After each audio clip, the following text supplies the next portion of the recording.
E aí pessoal, tudo bem? Bem-vindos ao canal, sou Armon Ferreira. Nesse vídeo eu quero responder algumas perguntas em vídeo de alguns inscritos. E se você quiser ter sua pergunta em vídeo respondida, coloca aqui nos comentários que eu vou respondendo na medida do possível, beleza? Então, eu quero começar respondendo aqui a pergunta do Marcos Mena, que faz uma pergunta sobre aquele vídeo que eu fiz de instalar o Windows em um HD externo para a gente poder usar para dar boot no MacBook, por exemplo, no Mac, enfim, usar o Windows através do Bootcamp. Não através do Bootcamp, mas usando os drives do Bootcamp. Ele, na verdade, fez duas perguntas que eu vou responder aqui. Ele perguntou como faz para reverter o processo e usar o HD externo novamente, caso ele não queira mais instalar o Windows. Aí é só você formatar usando aquele utilitário de disco do Mac, ou então você colocar ele em um computador com Windows e ir lá no Windows Explorer e clicar com o botão direito e formatar normal, o básico mesmo, né? Então, essa foi a primeira pergunta dele. A segunda, que na verdade foi a primeira que ele fez aqui no canal, dando parabéns pelo vídeo, obrigado. E algumas pessoas falam para deixar na parte da partição como VHD e não Legacy. Você sabe qual é a diferença? Eu não lembro realmente dessa parte aí no vídeo. Mas o que eu lembro é que as pessoas colocavam a opção GPT para UEFI e não MBR para BIOS. Só que, e seria o correto. Só que usando a opção GPT para UEFI, o áudio não funcionava nem a pau. Acho que é o Wi-Fi também, não lembro agora. Mas o áudio eu tenho certeza que não funcionava. Pelo menos no meu MacBook Pro 2012 não funcionava. Eu tentei instalar os drives do próprio Bootcamp e não ia. E a partir do momento que eu usei MBR para BIOS, se eu não me engano, ele até o Windows reconheceu de forma nativa os drivers. Então, por isso que eu preferi usar a opção MBR para BIOS. Se essa foi a pergunta. Se não foi, coloca nos comentários aqui exatamente o ponto da sua dúvida, que aí eu tento responder de novo. Beleza, Marcelo? Muito obrigado aí pela pergunta. O Samuel Canales, ele tá mandando aqui a pergunta em espanhol. Ele pergunta se eu estou usando SSD. E no caso do macOS 2009, que é um igual ao meu, ele pergunta se recomenda. Espero que você ativa o subtítulo aí, a legenda, para entender, porque eu não sou zero falando espanhol. Mas não recomendo não. No 2009 fica muito lento, principalmente pela falta da aceleração de vídeo, tá? O Thiago Nipers, ou Nipers, não sei como pronuncia, desculpa. Ele fala que usa o High Sierra e quando abre o utilitário de instalação do Big Sur, aparece que você tem o macOS 10.13.6 e o aplicativo requer o macOS 10.15 posterior.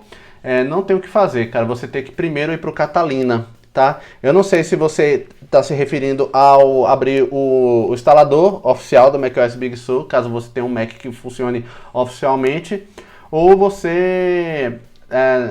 o seu Mac ainda não é compatível com o Catalina. Aí você teria que fazer a instalação do Catalina primeiro. Se não for compatível, você pode usar o patch do DOSDude, que é o que eu tenho um tutorial no vídeo, no canal aqui. Vou deixar no card aí em cima para que você possa acompanhar, beleza? Um abraço e obrigado pela pergunta. O Kleber Campos, ele fala qual a versão do sistema do macOS Patch Sul. Não entendi, ele pergunta isso porque ele está com Yosemite. Isso aí eu até já respondi ele aqui no comentário, que ele precisa pro Catalina primeiro, que nem a pergunta do inscrito anterior, que está no High Sierra. Não adianta, você tem que ir primeiro pro Catalina, e se não for compatível, você usa o patch do DOSDude. Aí ele disse que deu certo, que instalou, e pergunta se der reset na NVRAM, o sistema vai dar sinal de proibido. Kleber, vai sim, se você zerar a NVRAM, ele vai tirar o bypass que é feito no Compat Check. Quando a gente vai... Você lembra do tutorial, né? Que primeiro eu dou boot em EFI boot, aí o computador desliga, eu ligo novamente, aí sim eu dou boot no macOS Big Sur Installer, ou install, enfim. Porque ele lança essa linha de comando na NVRAM, para não ficar verificando, para o sistema não verificar se aquele computador é compatível ou não. Então ele já pula essa etapa, ele dá um bypass ali.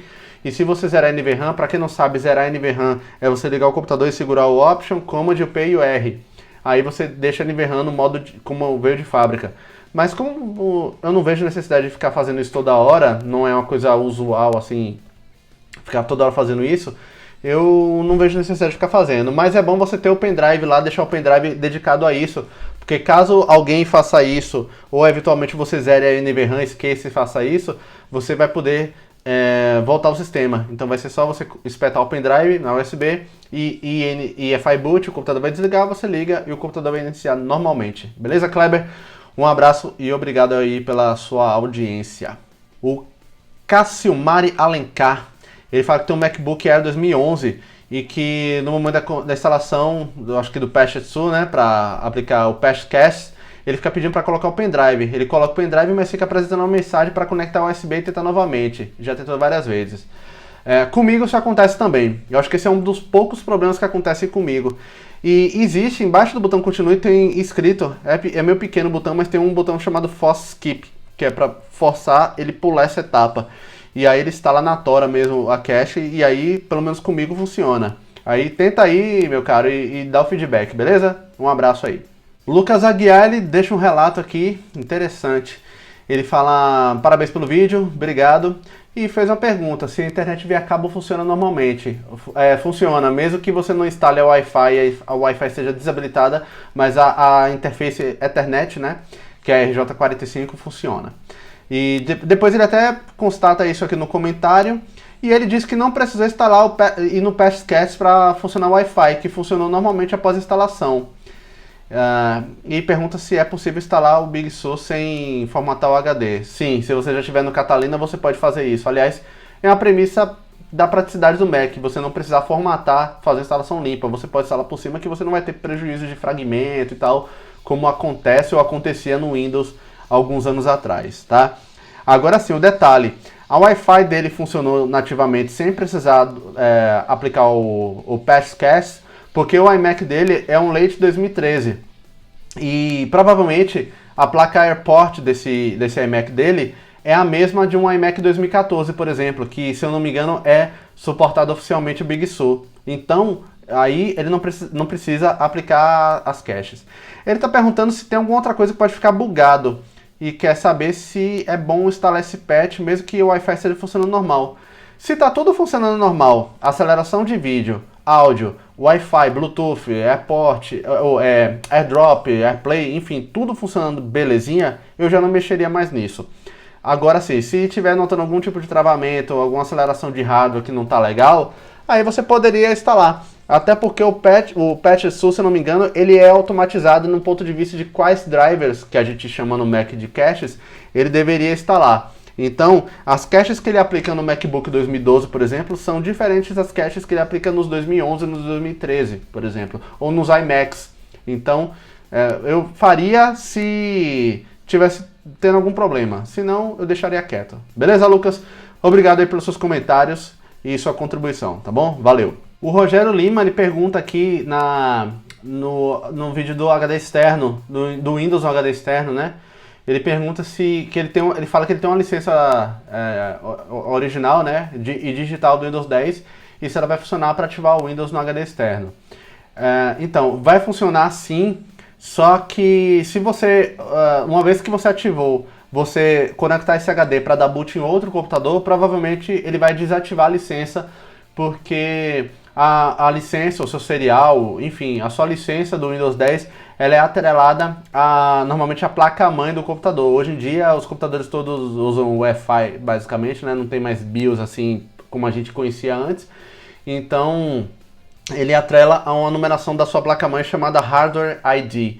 E, então, aquela composição daquele hardware, a sua placa-mãe com um determinado chipset, com a placa de vídeo, ela cria esse hardware ID. Então, a partir do momento que você dá o boot em um outro hardware, em um outro computador, você vai acabar perdendo a sua licença. Se eu não me engano, mesmo que o outro computador seja totalmente igual de hardware, isso acontece.